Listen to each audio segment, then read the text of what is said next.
Hello viewers, এইগুলো হচ্ছে আমাদের নতুন গাছের প্রথমবার এই বছর কাঁঠাল ধরেছে।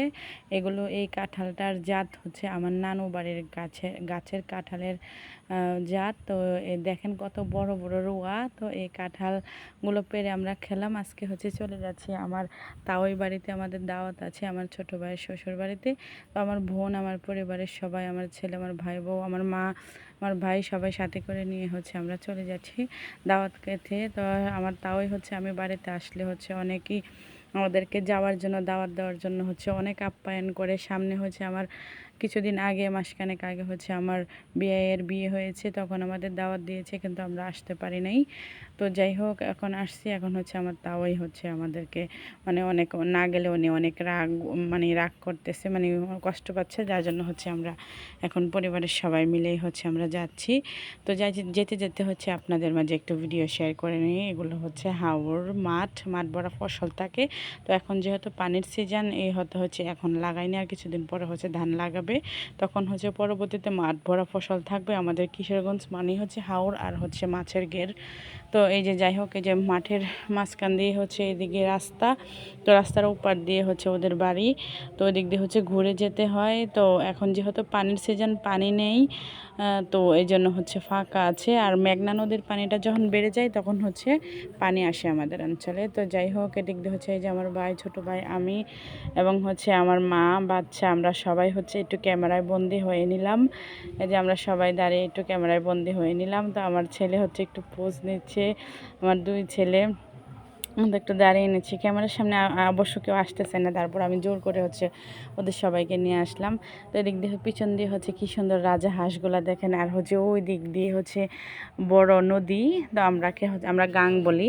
তো নদীর পানি যে এটুকু এসেছে, এদিকে আসে না, এই বাড়লে হয়তো এদিকে এসে ডুবে যাবে।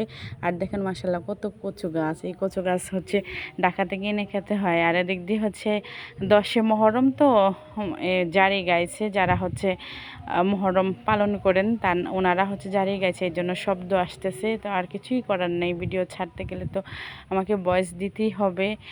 তো ওই দিক দিয়ে হচ্ছে এখন খাবার দাবার খেয়ে নিচ্ছি। তো ওই দিক দিয়ে হচ্ছে যে পোলাও এসে গেছে, মুরগি, তারপর হচ্ছে রোস্ট, আর এদিক দিয়ে হচ্ছে রাজহাঁসের মাংস এনেছে। তো আজকের ভিডিওটা দেখে আপনাদের কেমন লেগেছে কমেন্টে জানাবেন। তো ওই দিক দিয়ে হচ্ছে সবাই খাইতে বসছে, আমার ছেলে থেকে শুরু করে। আর আমরা নিজেরাও অরিজিনাল গেরস্তাল, এবং হচ্ছে আমাদের বায়ের শ্বশুর বাড়িরা হচ্ছে অরিজিনাল গেরস্তাল, সবাই গেরস্তাল বাড়ি। তো যাই হোক, এটা হচ্ছে রাজহাঁস রান্না করেছে, রাজহাঁসের মাংস। আমার তো ভীষণ ভালো লেগেছে রাজহাঁসের মাংস। আর এটা হচ্ছে গরুর মাংস। তারপর হচ্ছে মাশকালার ডাল ছিল, সাদা ভাত ছিল। খাবারটা মাশাআল্লাহ খুবই অসাধারণ লেগেছে। আর এমনিতেও হচ্ছে আমি খাবার খেতে অনেক পছন্দ করি। তো যাই হোক, এদিক দিয়ে হচ্ছে যে মাছের ডালটাও অনেক ভালো লেগেছে। আমরা হচ্ছে সব খেয়ে একদম শেষ করে ফেলেছি। আর খাবারগুলো হচ্ছে একটু একটু করে আপনাদের মাঝে শেয়ার করছি। খাবারের টেস্টটা অনেক, আমার মায়ের হাতের রান্না অনেক স্বাদ হয় মাশাআল্লাহ। সবগুলো রান্না হচ্ছে অসাধারণ হয়েছে। তো এই যে এগুলো হচ্ছে আমরা খাবার দাবার খেয়ে এখন হচ্ছে আমরা অনেকক্ষণ রেস্ট নিয়েছি। নিয়ে তারপর হচ্ছে যে আমার মায়ের পালা একদম রাজহাঁসগুলো খাবার দিচ্ছে। রাজহাঁসগুলো আমার কাছে অনেক ভালো লাগছে, যার জন্য আমি ক্যামেরায় বন্দি করে নিয়ে চলে আসলাম। এখন হচ্ছে এই যে আমরা সবাই আবার বাড়িতে চলে আসতেছি। আমার ছেলেকে আমার ভাই গাড়িতে সুন্দরভাবে বসিয়ে দিচ্ছে, তো আবার আমরা বাড়িতে চলে আসতেছি। আজকের ভিডিওটা দেখে আপনাদের কেমন লেগেছে কমেন্টে জানাবেন। আর ভালো লাগলে হচ্ছে আমার পেজের পাশে থাকবেন, এবং হচ্ছে লাইক, কমেন্ট, শেয়ার করবেন। আজকে জারি গাইছে, তো এই জন্য হচ্ছে অনেক সাউন্ড এসে যাচ্ছে।